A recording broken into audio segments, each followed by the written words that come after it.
Welcome to the LSU Sports Insider, brought to you by the journalists at the Advocate, NOLA.com, and the Times-Picayune. I'm Perrin Keys, joined tonight, actually, as the Sugar Bowl is about to get underway, and as the Rose Bowl is just finished up. I'm sure everybody else was watching along with us, so that's why we are coming post-game, but a little bit later after post-game with LSU's victory over Wisconsin in the ReliaQuest Bowl.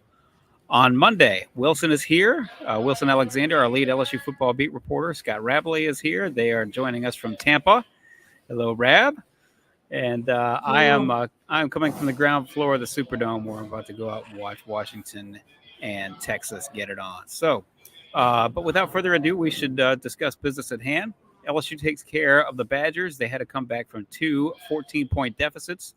Garrett Nussmeier leads the team on a 98-yard drive, and then the defense, really for the first time in the entire game, shows up and dominates when they absolutely have to. And LSU comes out with a 35-31 win, wrapping up Brian Kelly's second season with another 10-win record. So, gentlemen, how you guys doing? Give us your thoughts just a little bit about what you've seen today. Wilson, go ahead. Well, obviously, it was a good ending to the season for LSU to come out with a win. You know, anytime that you win a game, that's a positive thing. And I think anybody who had some questions about Garrett Nussmeier, sure, those might still be lingering a little bit after this game. But he answered quite a bit of questions about him, especially with the 98-yard drive to win it, there at the end. That was an impressive display of poise and composure and arm talent as well, getting LSU in the right play. He even checked on the last touchdown throw to Brian Thomas with the protections, and then wanting to make sure he got the ball to BT to give him a chance to win the game, the best receiver he had on the field at that point. And so, you come away from this game feeling, I think, good about what LSU did this season to some degree, but also with some, certainly some concerns and question marks, particularly on the defensive side of the ball heading into next year that are going to have to get addressed. Rab, your 2 cents on the 30,000-foot view of what unfolded down there in Tampa. Well, there's a lot to unpack in this game, but I would say, the offense and Nussmeier got better as the game went along.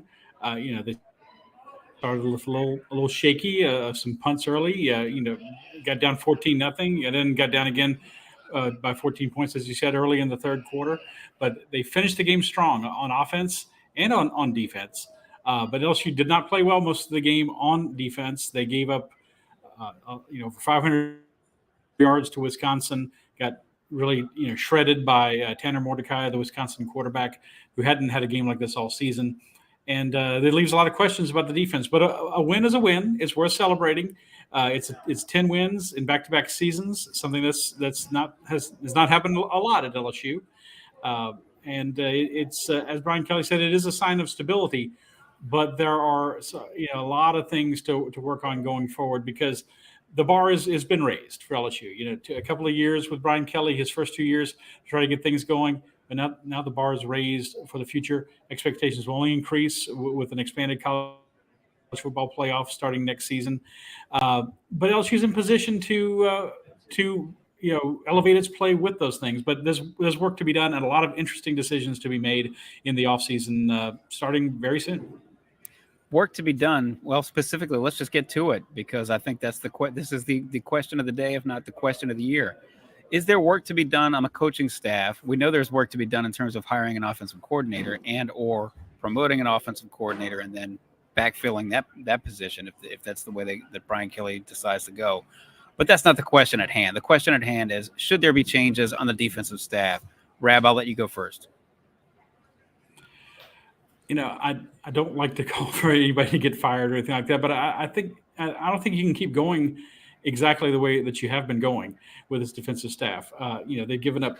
Today was the 8th time in 13 games they gave up 30 or more points. LSU came in just woefully ranked nationally in a lot of key stats: total defense, scoring defense, third down conversion defense, and Wisconsin took advantage of a lot of these things for most of the game. And this is a Wisconsin team that was mediocre at best That's correct. Offensively this year. They were transitioning in their first year under Luke Fickell from a kind of a ground and pound Wisconsin attack to something more modern, more wide open. So they didn't quite have the personnel that they wanted to do to run that kind of offense. And they were missing their starting center. They were missing their top running back. They were missing their top wide receiver. And yet they shredded LSU a lot of the game. And this was, I guess, it's one game. It's a bowl game. Hey, bowl games are kind of exhibitions now and everything. But it's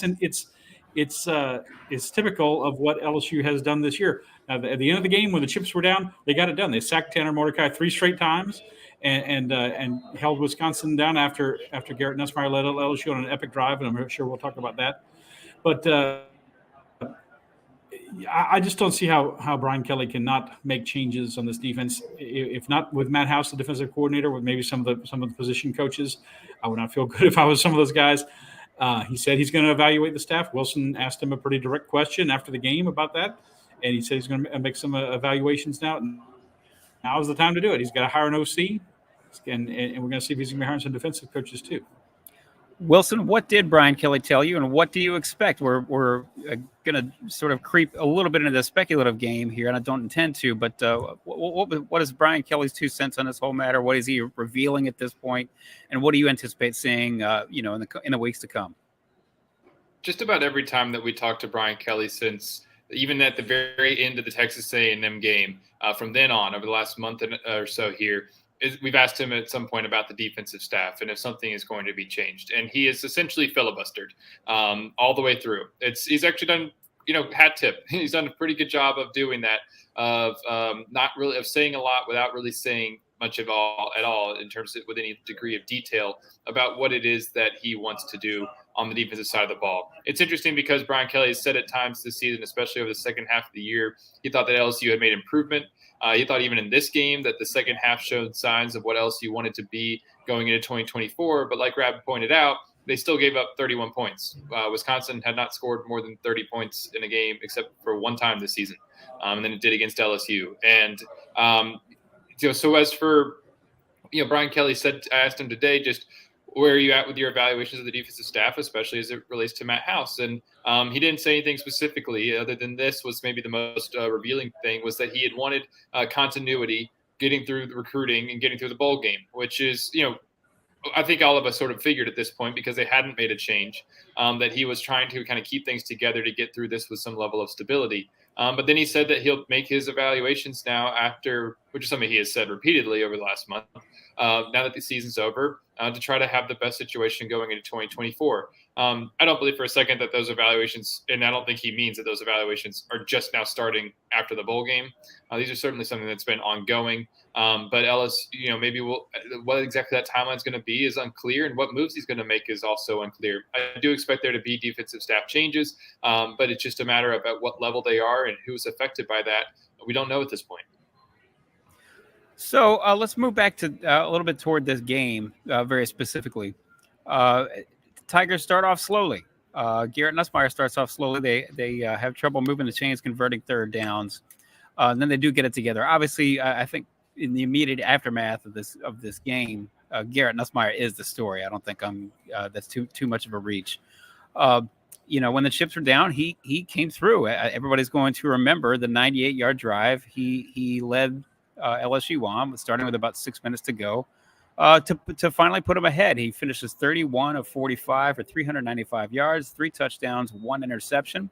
And Wilson, we'll get to that. Matter of fact, we may get to that right off the bat. We know to expect that Nussmeier you almost can't help but make a few more mistakes than Jaden Daniels did. Jaden Daniels was otherworldly exceptional. In addition to so many other things, he was otherworldly and exceptional at protecting the football. We believe that Nussmeier, his turnover ratio just sort of can't help but be a little bit higher. Question is how much higher. And before we get too far into that, let's discuss Nussmeier, how he looked, how he sort of seemingly progressed through the game, and obviously finishing the job in the fourth quarter. That 98-yard drive, like you said, is what everyone's going to remember, and for good reason, because that was the thing that you can point to and cling on to the most for some optimism and positivity heading into next season. This was a fantastic display of what he can do at his very best. because he throws the 37-yard completion to Kyren Lacy along the right sideline, and then he comes back across the field with a 40-ish yard completion to Chris Hilton, a throw that he just laid out there for Chris to go and make, and he did. He set them up at the 7, flips the field in back-to-back plays. LSU's deep in its own territory right before those two throws. And then on the 2 plays later, after a short Josh Williams run, he rips the touchdown to Brian Thomas to take the lead. And Garrett, in those situations, I thought his answer about this was very interesting. I'll pull it up here just real quick about his mindset going onto the field there. He said, "It is what it is. You've got to do what you got to do to win the football game. It doesn't matter if you've got to start from the 1, the 2, or get the ball at the 30. You stick to the process. You go play by play." And that's somebody or really revealing, because it's somebody who is steady in those moments, and you hadn't been able to ever see it from Garrett because he'd never been in those situations before. But he goes out there in his first start and he does that to end the game. And asked him post game, we talked with him over the last couple of weeks about waiting for 3 years for this moment to finally get his first career start and what it was like for it to end like that. And he kind of chuckled and, in typical Garrett fashion, said God is good, and that he was very grateful and thankful for that kind of game, and to have this going into the offseason to propel not just himself but the offense. And he kept saying that. He kept talking about it as a whole unit, not just himself but the entire offense, because that's how he sees it. Rab, I thought, piggybacking on what Wilson said, he mentioned on that 98-yard drive, I thought it was particularly interesting and probably encouraging if you're an LSU football fan, that 2 of the major plays on that drive, they went to Kyren Lacy and to Chris Hilton. These are 2 players we don't know for sure. Check me on this, Wilson. Do we know for sure whether Lacy's coming back, as he said? He's coming back. Okay, so he's coming back, and we obviously expect Chris Hilton to come back. Those, Xavier Thomas notwithstanding, those are going to be 2 of your most relied upon, certainly 2 of your most seasoned receivers going forward. We'll get to back to Nussmeier in a bit, but Rab, just that had to have been an encouraging piece of playmaking there on the part of Chris Hilton and Kyren Lacy. Yeah, I mean, Blake Neighbors, as Wilson talked to his mom, she knew it was his last game, so he's leaving. Brian Thomas had 2 more touchdown receptions. He looks like a first-round draft pick. Why wouldn't these guys go?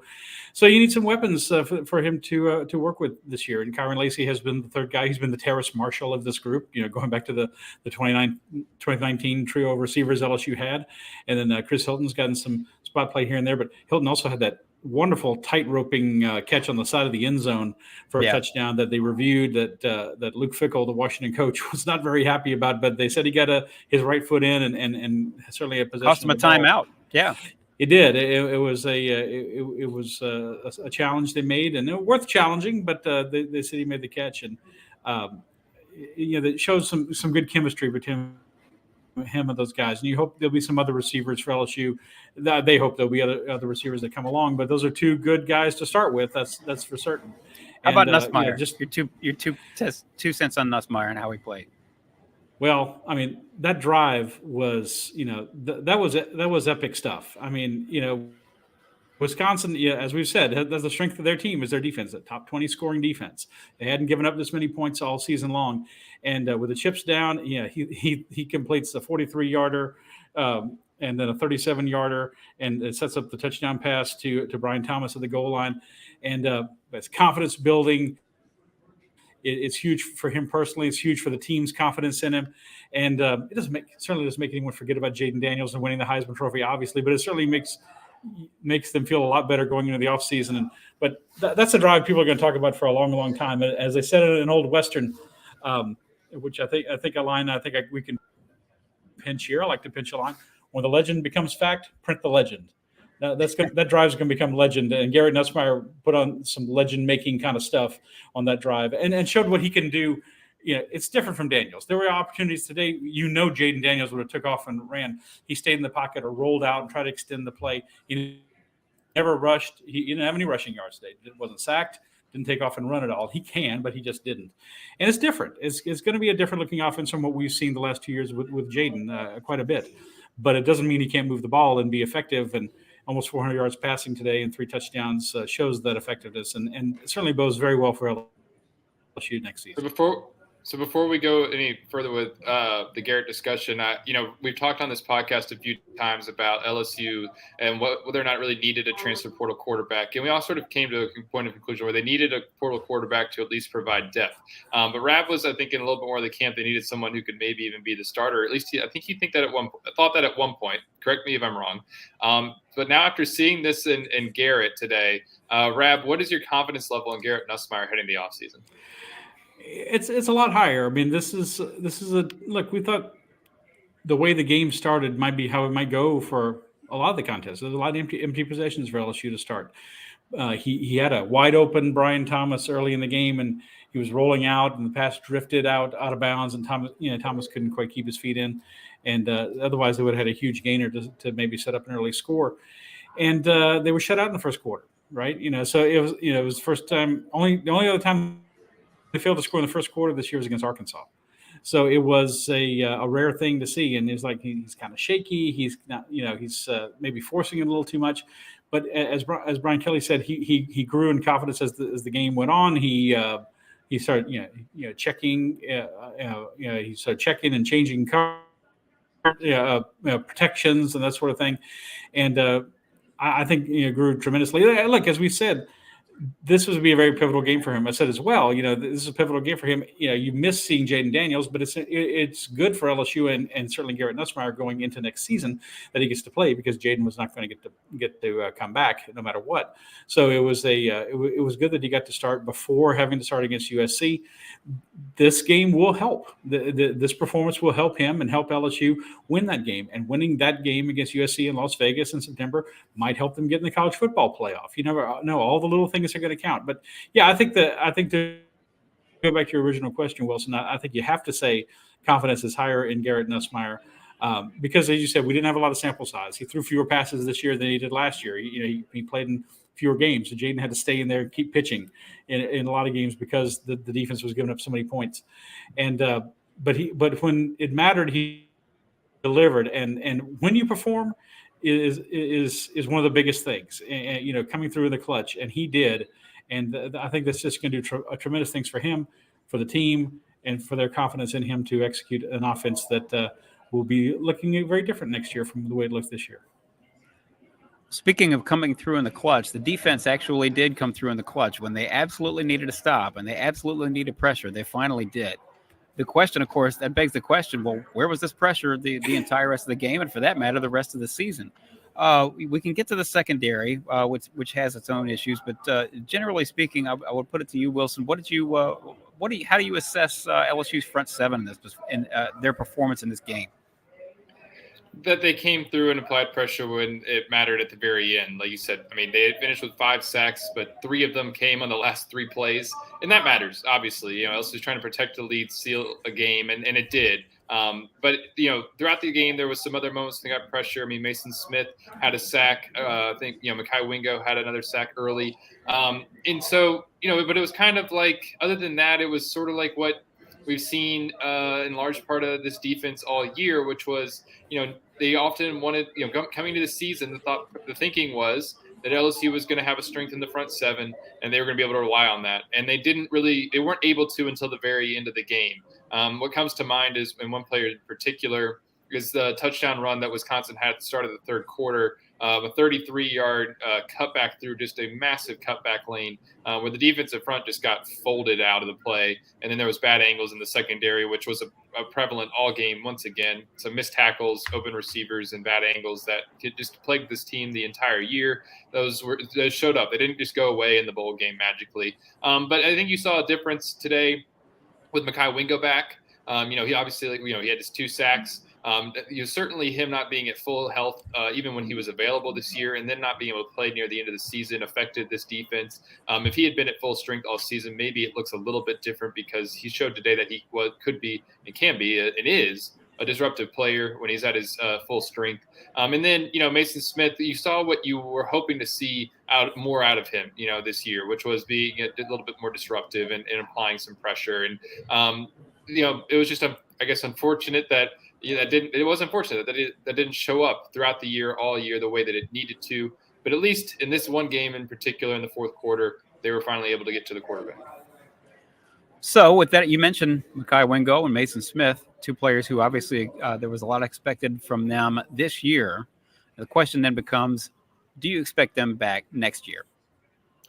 We don't know. I don't want to speculate too much on it at this point. I mean, just because we've asked Mekhi Wingo that directly, and he said that he was waiting until after this game to make a decision. Didn't get an indication from him, post game yet or anything.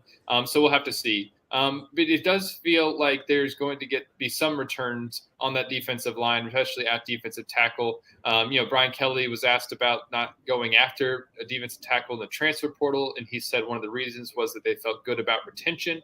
And so we'll see what we feel good about retention ends up meaning. They have a few guys there who are draft eligible, Jacoby and Guillory, Mason Smith, and Mekhi Wingo. And if they're feeling good about retention, then they would probably expect to at least get a couple of those guys back, and maybe all three. We'll see what they end up deciding in the days ahead. That draft deadline is January 15th.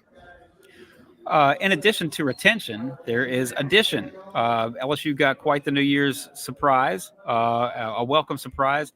Dominick McKinley flips from Texas A&M, the 5-star defensive tackle from Acadiana. He flips from Texas A&M to LSU at about midnight Eastern time, where you guys are right now, and that was certainly a welcome. That was thought to be certainly a possibility as LSU tries to close out this recruiting class.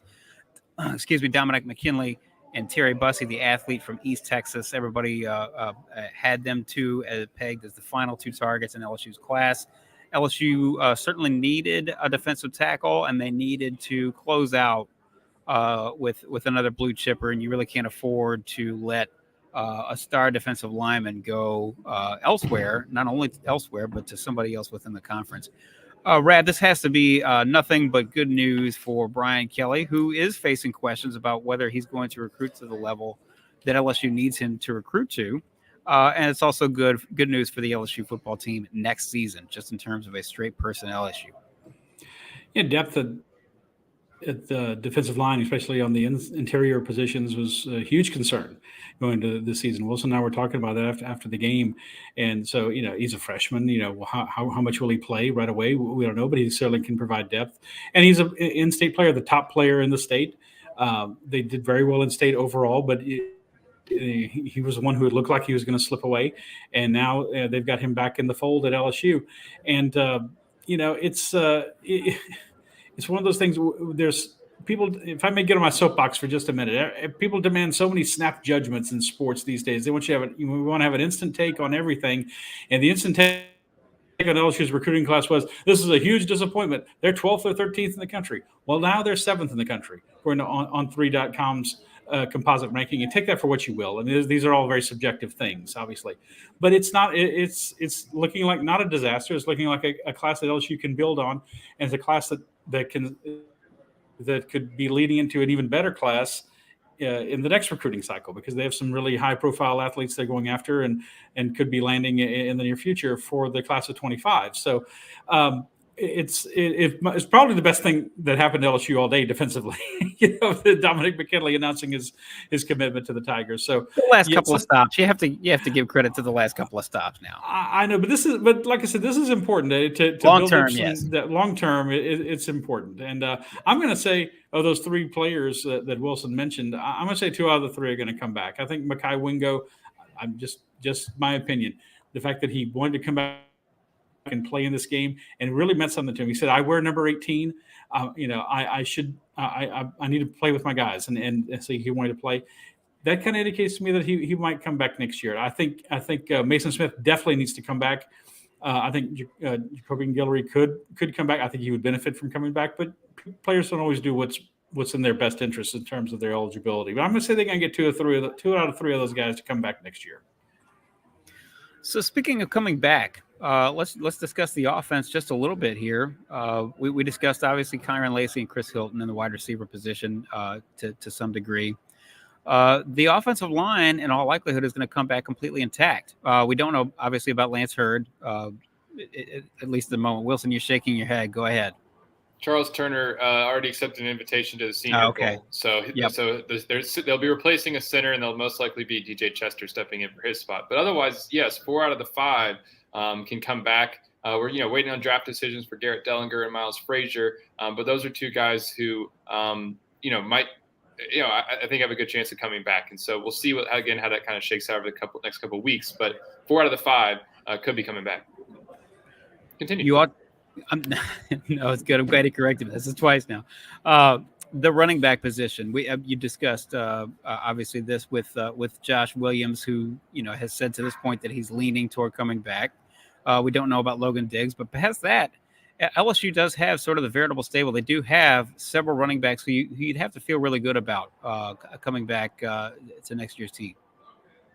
Another takeaway from this game was Kyren Lacy and how much of a focal point he probably needs to be of the offense next year. That one drive where he ended up scoring, he shakes people the way not a lot of people can. And he's got power to him as well, as we've seen multiple times this year, just running over people. With the very limited touches that he had this season, he made it certainly an impression with them that was quite positive going into next year. And when you look at what the running back room is going to be, if hypothetically Logan Diggs goes off to the NFL, then Kaleb Jackson probably slides in as your running back 1, kind of right alongside Josh Williams. Those would probably be kind of your top 2.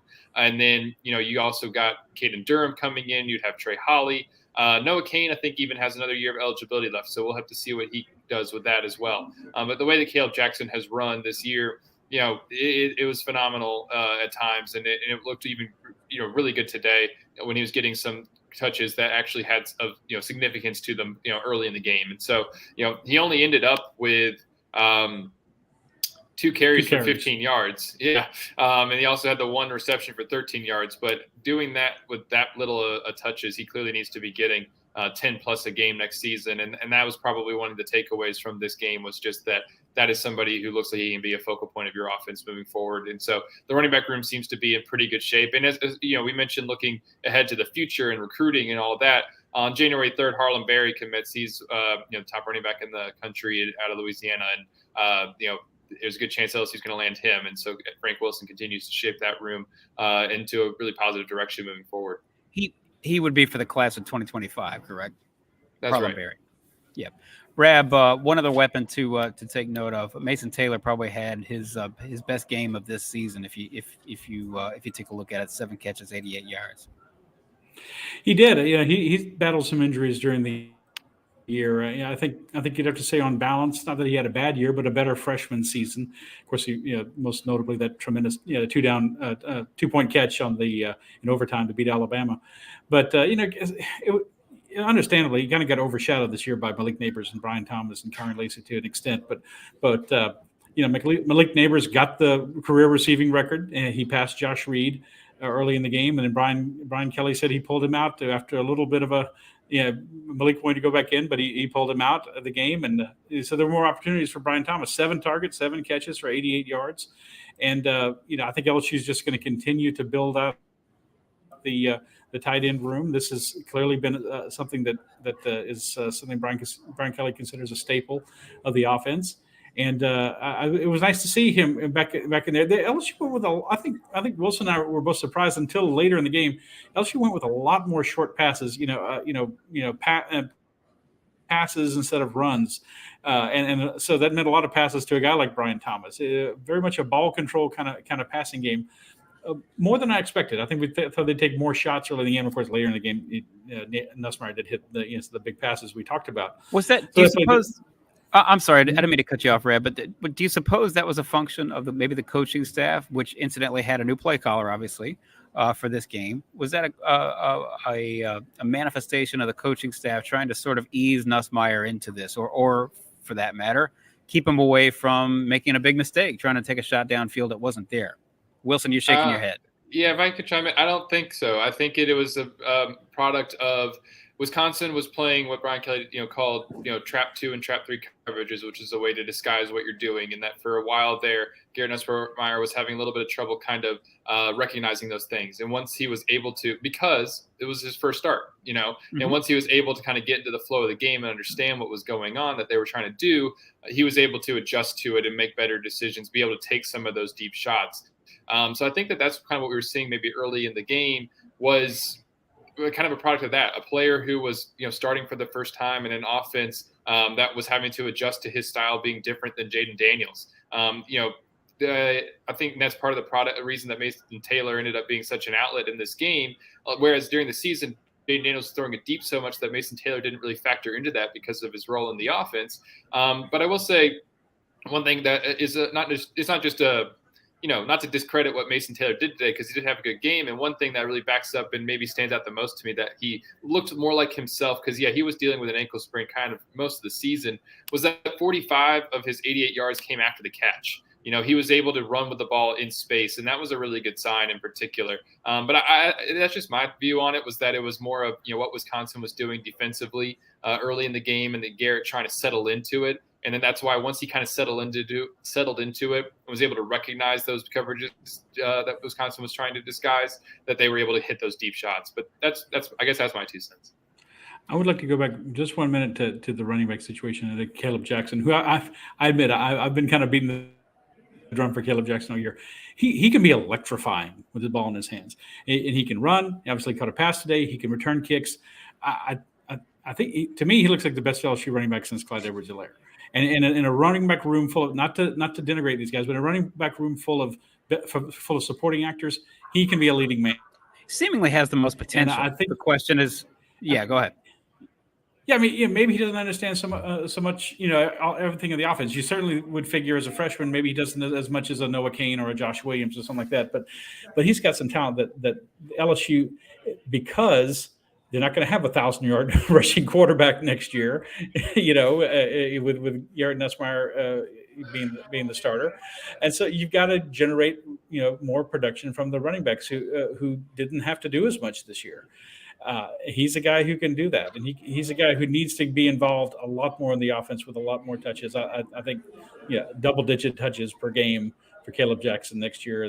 Let's start that campaign right now. Let's see where they go with it. But there was a wonderful touchdown run he had today, and he's just of course we remember the hit where he just trucked the guy on the sideline there earlier this season. Was it Mississippi State? Was it the Mississippi State game? Yeah. Yes. He's just one of those guys you follow him every time he's on the field and has a chance to touch the ball. So I think it would benefit LSU greatly to get him more involved in the offense next year. And he'll be a sophomore, and he'll have more of a grasp of things going forward.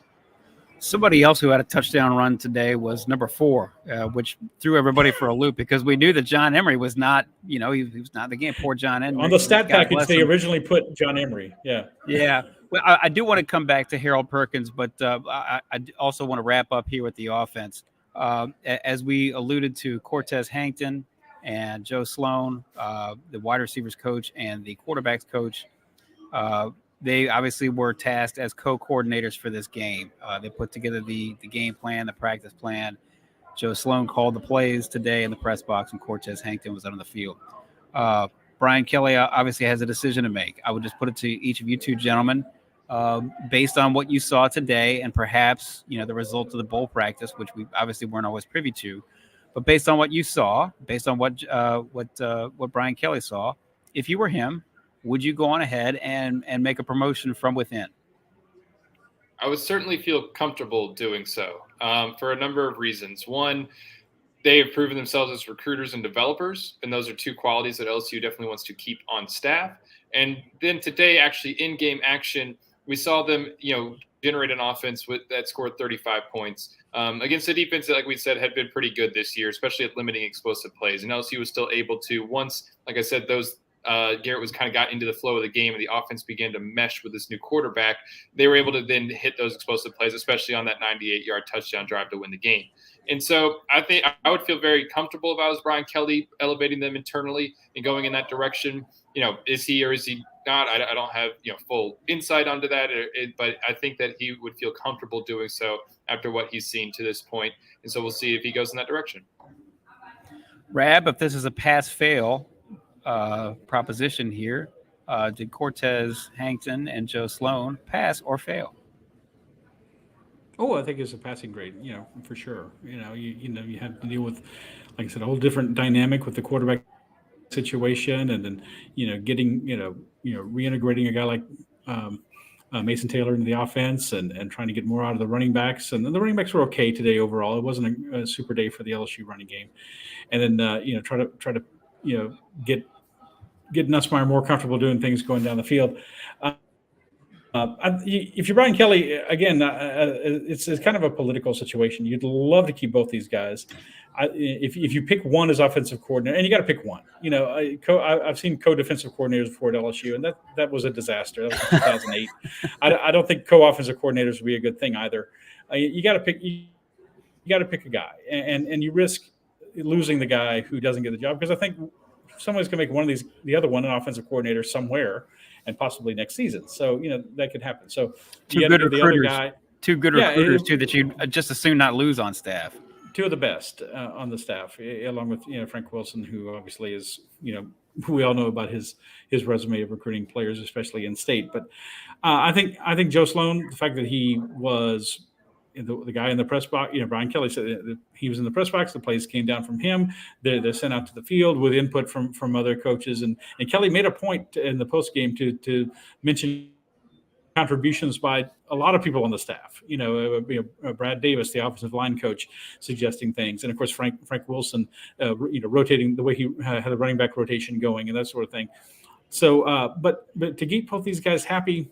And it's going to be a little hard to do, quite frankly. And you want coaches who are ambitious on your staff. Mm-hmm. You don't want people who are just content to be a down the line coach. But I would think Joe Sloan, based on what we saw today, based on his assistance in helping develop quarterbacks, based on his recruiting ability, I would think he'd be the guy. If you had to pick one, I think he's the one you'd more likely pick. But I can't claim to know Brian Kelly's mind. I just think what seems likely at this point. So we just moments ago, we mentioned Harold Perkins, star turn at running back. I did want to bring up just sort of the notion of Harold Perkins because, frankly, and this has been, something of a symptom of or a microcosm of the rest of the season, at least at points. We just didn't see a whole lot from Harold Perkins in terms of being the game wrecker, the playmaker extraordinaire on defense, either in this game or in many other games this season. What do you make of this? I will let you go, Rab, wherever you'd like to go with that. What do I make of him getting in on offense? Well, no, not so much of him getting on offense, but I was just sort of the notion that the most noteworthy play that he made for 3.5 quarters was on offense, and it wasn't that emblematic of a lot of what we saw this year. And why? That was a neat play, and it worked, and it was cool to see. And I like to see that they use some creativity, because LSU doesn't run a lot of trick plays. They didn't have to, the course of the season. They were just good at just blowing right past you and scoring a lot of points and getting a lot of yards. But I'm really specifically more asking about his sort of. Yeah, it feels like a lost season for Harold Perkins, really.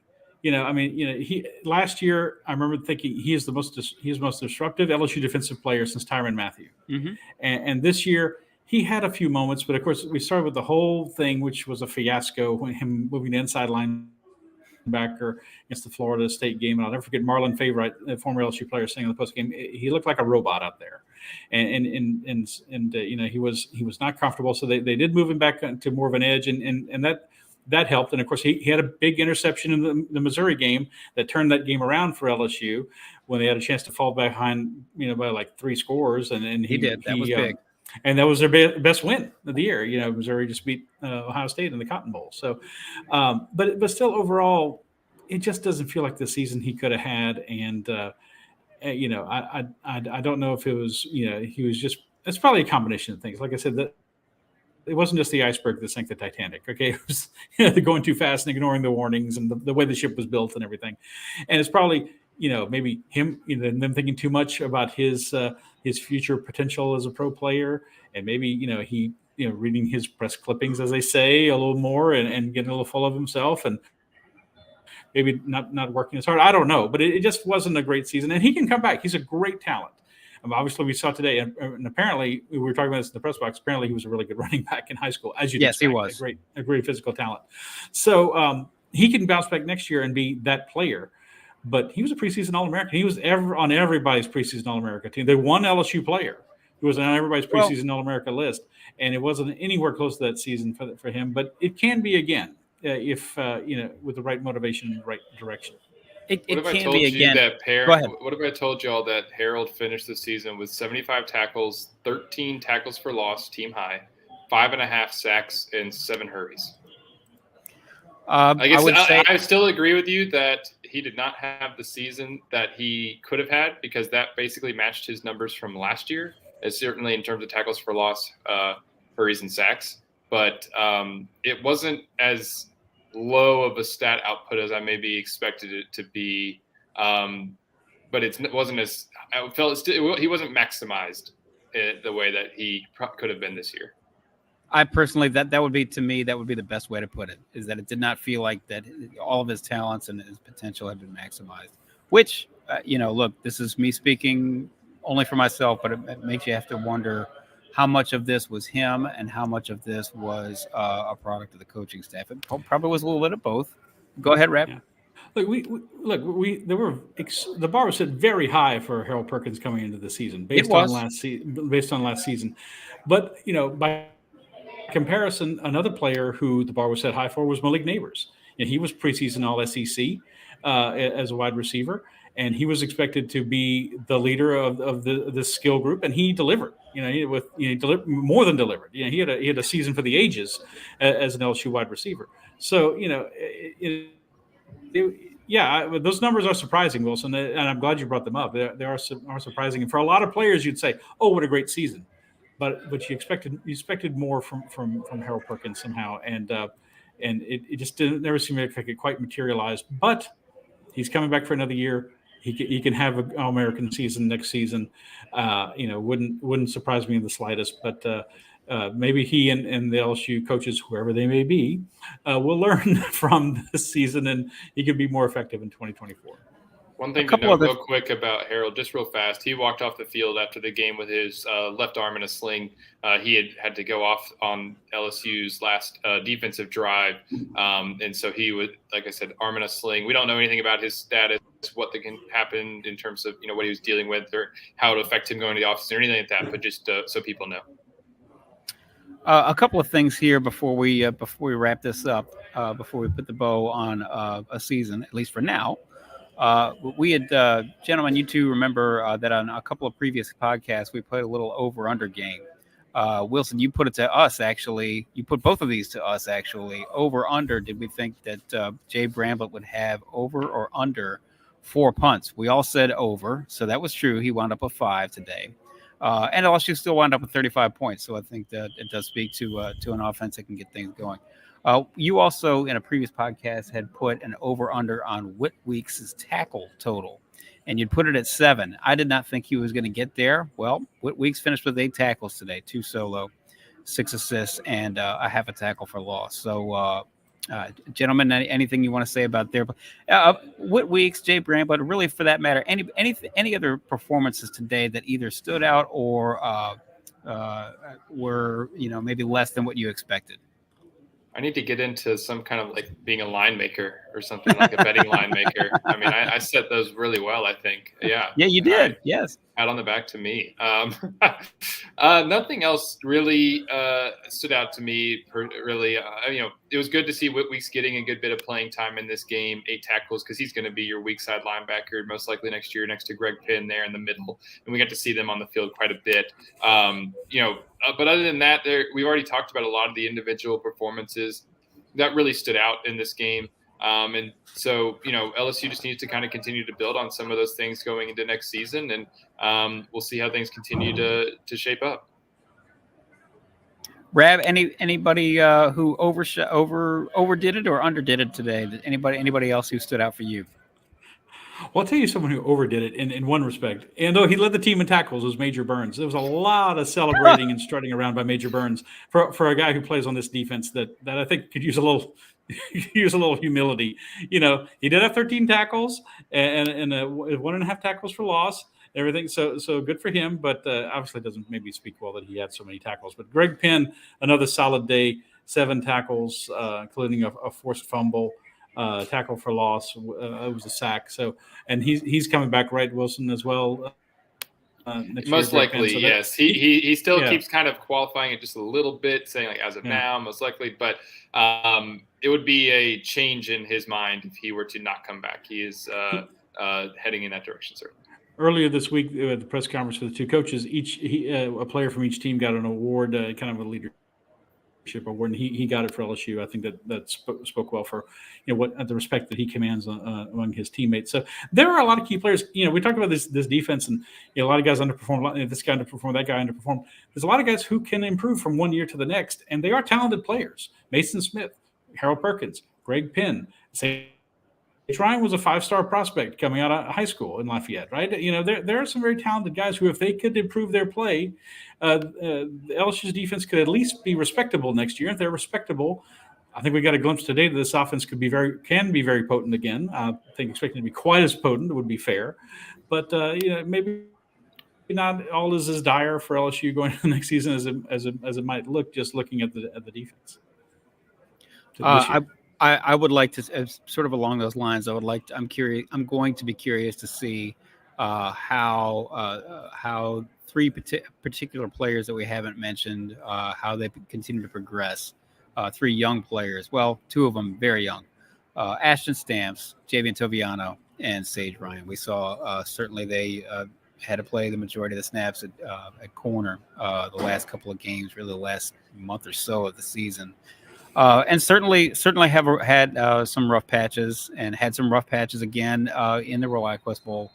But I would say certainly with the 2 young corners that there's room for growth there, and they're not going to be by themselves. They're going to have reinforcements come along the way as well in the secondary. And they will need reinforcements, and they will need to improve as well. Gentlemen, anything before you guys would like to wrap up so we can finish watching the Sugar Bowl here and figure out who's going to wind up meeting in Houston on January 8th? Just Happy New Year to everybody out there. And for anyone who's listening or watching, thanks for doing so all season and for keeping up with the Advocate. We really appreciate it. And you'll read my newsletter that I got to go type after I finish this. I will say, the year 3 is a tremendously pivotal year for the LSU program under Brian Kelly. Like I said, he's got a lot of decisions to make on the coaching staff. The newly expanded SEC, the newly expanded college football playoff. LSU can be in that mix, but they've got a lot of work to do to get there. And they were, for all their defensive troubles this year, they were maybe one play away from being in the top 11, going into the college football playoff, which next year would get them in. So, for everyone there's a lot of reason for you could be kind of gloomy about LSU football, but there's a lot of reasons to be positive, or at least optimistic too. And it's going to be a fascinating offseason. I'm glad we have Wilson Alexander to cover every bit of it for us. We're glad we have you too to hold the powerful accountable in your role as a columnist as well. Everybody, we appreciate you following along all season. Appreciate all of you all tuning in. Of course, if you don't subscribe to The Advocate already, please do so. To do that, you go to theadvocate.com/subscribe. As Rab had already mentioned, that's a daily newsletter that we put out, but Rab handles it 3 times a week personally. Please stay up to date with all the LSU news. You can get delivered straight to your inbox, straight to your desktop, straight to your phone. That's the LSU newsletter. You sign up at theadvocate.com/LSU newsletter. We typically come to you on the LSU Sports Insider every Monday and Thursday. We are typically live in studio. We're obviously not in studio right now because these 2 gentlemen have had quite a week in Tampa. But we are there every Monday and Thursday live on all our social channels, specifically the YouTube channel, LSU Tigers on NOLA.com. If you don't catch us live there, you can catch us after the fact on those same YouTube channels and social channels. We are brought to you every Monday and Thursday by Champion Wealth Strategies. To learn more about Champion Wealth Strategies, you go to championwealthstrategies.com and plan like a champion today. If you don't catch us here on YouTube, you can also catch us on Apple Podcasts, Spotify, or wherever other finer podcasts are found. Gentlemen, please come home safely. Rab, enjoy your mini vacation over there at Disney World. I'm fully expecting pictures of you with the mouse ears on. Wilson, just please get home safely and get back to your beautiful bride.